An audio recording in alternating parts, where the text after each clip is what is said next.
Games and youth ministry, they go together like peanut butter and jelly, macaroni and cheese, Batman and Robin. But how can we as youth pastors or ministry leaders readjust the way in which we approach games and lean more into this digital space that we've found ourselves in? Should we ignore it, or should we find a way to capitalize on it?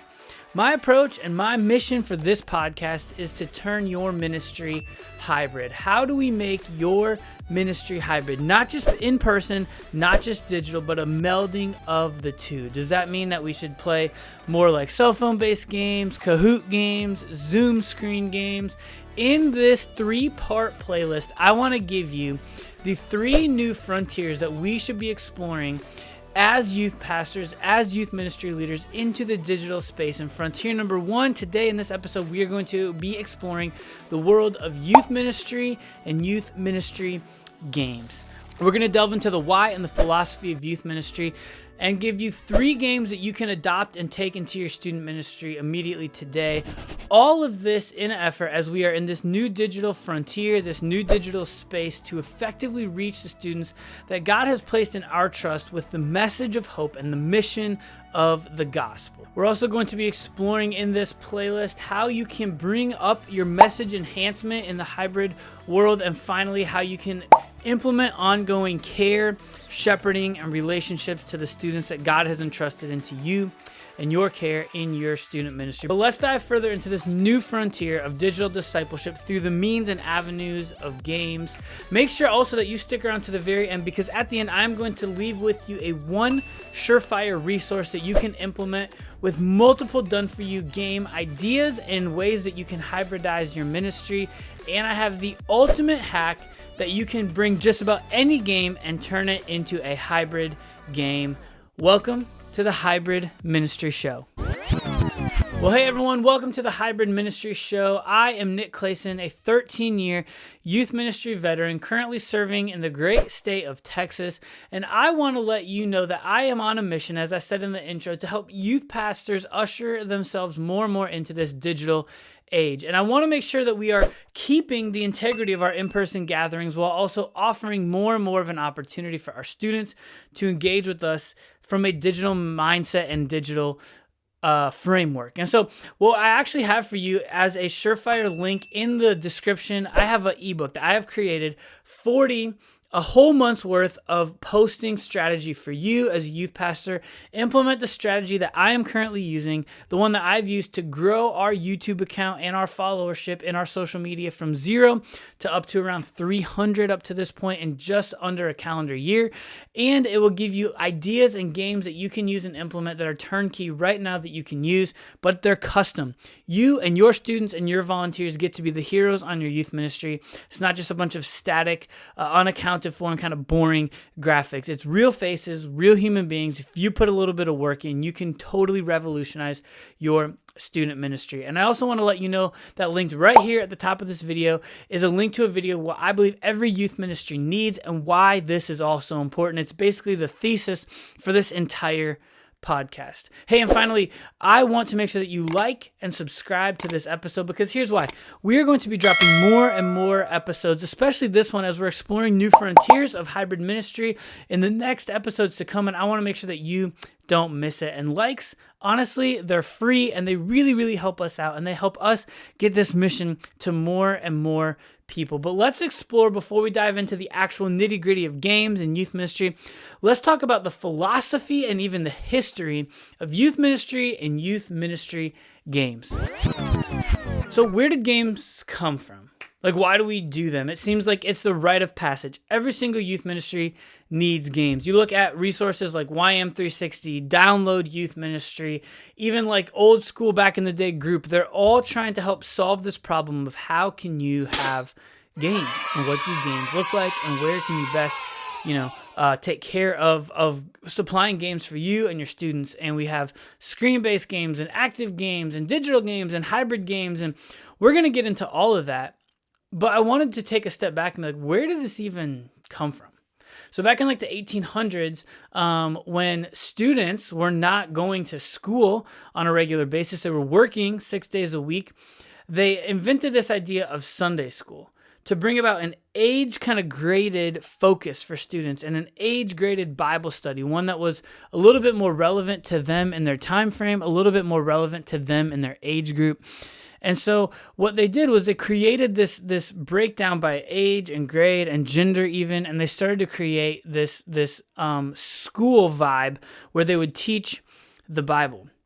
Well, then fast forward to the 1940s, churches were maybe not super relevant to reaching young people, and so these two organizations popped up right around the same time, Young Life and Youth for Christ. And so they both came with the mindset, with the entire goal is to reach young people, reach them for Christ, and help, change them from the inside out and revolutionize them with the power of the gospel. And then finally, in the 1970s, churches began to start to see a void of that, because what they were doing was in Sunday school mode, they're having volunteers and parents kind of lead these groups, but they started to identify this need for pastors, for people who could come in and who could be specialists in this area for teenagers and for the young people in their churches, because they saw what was going on with Youth for Christ and Young Life, and they wanted to also bring that and usher that into the local church. And so since about the 1970s and like the Jesus Revolution time, shout out to that movie if you haven't seen it yet, but they're bringing about this young people, this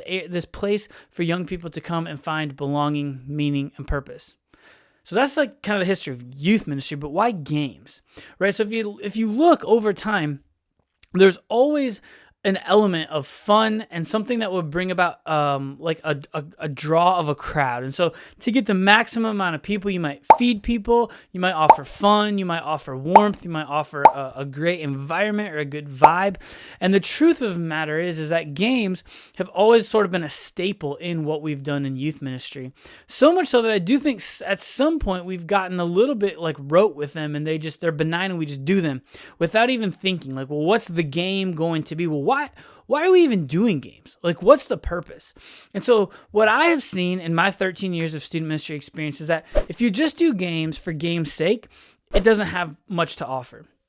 But in my mind, the purpose of a game is to help speak the language of teenagers, which, by the way, is the entire reason why I have this ebook linked in the description below for you to become more hybrid and for you to become more digitally focused, because I believe it's a way for us to speak the language better of our teenagers. And teenagers, whether they want to admit it or not, they love fun. Fun is the currency of teenagers. Fun helps break down the walls of people who may or may not know why they're at your church or who God is, or they're exploring this faith thing, for the very first time. And fun helps alleviate and reduce the tension out of the room, why we do what we do. And so with that in mind, I want to give you 3 game ideas, 3 hybrid game ideas that you can take, use, and even download immediately with links in the description of this episode that you can use both on your social media, in person, and better yet, maybe you can find a way to meld the two together. So let's explore that in the next section. All right, so link below in the description are 3 games that I have in my Download Youth Ministry store right now, and they are fun ones that I like to use. But I also just want to let you know that in all of this, many of the things that I'm going to be suggesting to you are also linked in my completely free ebook. So if you don't want to go like pay for it, you can come up with some of these ideas on your very own by just looking at my completely free ebook, which is 40 done for you ideas to help you and your students and your volunteers become the heroes on your church's social media and in your church's digital presence. And listen, in my ebook, I'm going to give you just a little bit of a sneak peek and a little bit of a hack. I recommend that you sit just like this, direct to camera, and present and preach your message ahead of time before you deliver it live into the room. You then use that to clip up, make short sermon clips. But if you aren't willing and don't have the time to do that, I do recommend the remainder of my strategy, which is having fun with your students and having fun with your leaders and having fun with maybe even other staff on camera and posting that to your social media, because it's a way that you can interact and engage with something that's live and happening real and in the room, but you can also show that content out to the rest of the world. And if not the rest of the world, at least the rest of your church, the rest of your youth ministry, the parents that are connected to the students in your ministry. And so 3 of these ideas are ideas that I have either detailed or outlined before, or ones that I've come up with since I released the ebook. So the first one is a game called rank them. And there's two different ways to do it. I believe right now I have the fall version online on DYM, and coming up soon I should be having the Christmas version drop onto Download Youth Ministry. But rank them is basically hey, let your students take these 5 things and rank them 1 through 5.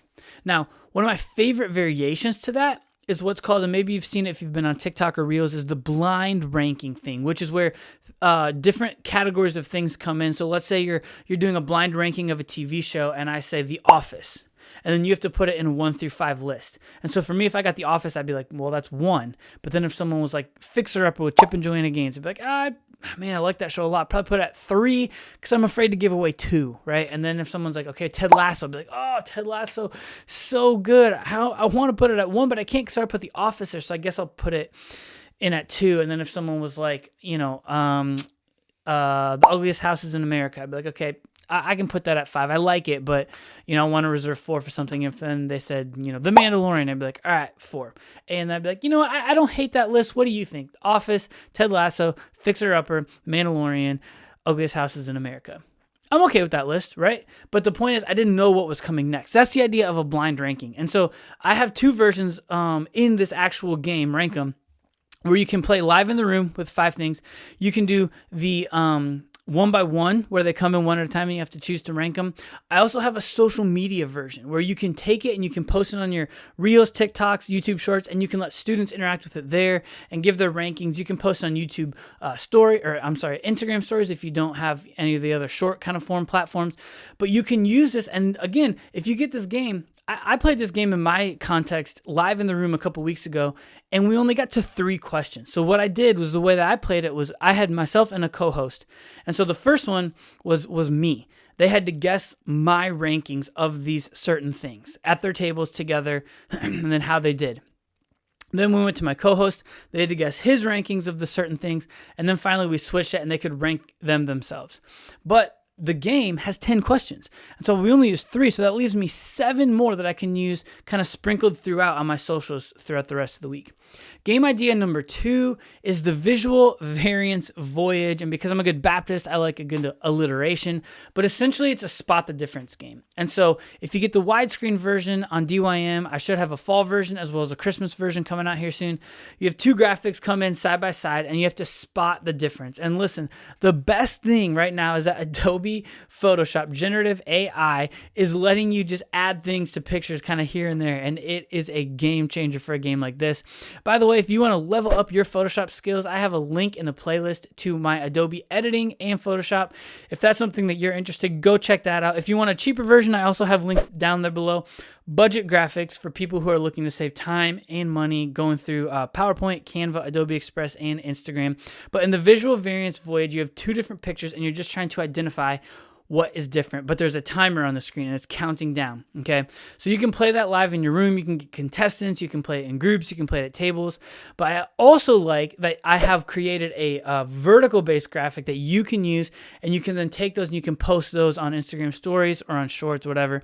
And again, in both of these, Rank 'em and in the visual variance voyage, if you don't want to use my kind of canned graphics with a canned background, you can take the concept, right? You can take the 2 pictures and you can show them to somebody on a camera walking around your youth space like, hey, spot the difference in less than 10 seconds, go. And then have them try to guess it, but you film them and you post that to your TikTok or to your YouTube short or whatever. And you can do just like a simple picture-in-picture, right? Take my graphic that I've created and do a picture-in-picture with the video that you take of the person trying to guess. And so that's taking it to the next level, where you take a game that you could just post a game in and of itself, but if you take that game and you film somebody trying to play it, then that's a whole nother level to it, which leads me to my third option, which is my favorite option, is emoji phraseology. I have just about any variant of season and game that you can think of, and basically what it is you're trying to guess the emoji phrase, whether it's Christmas, whether it's fall, whether it's New Year's, whether it's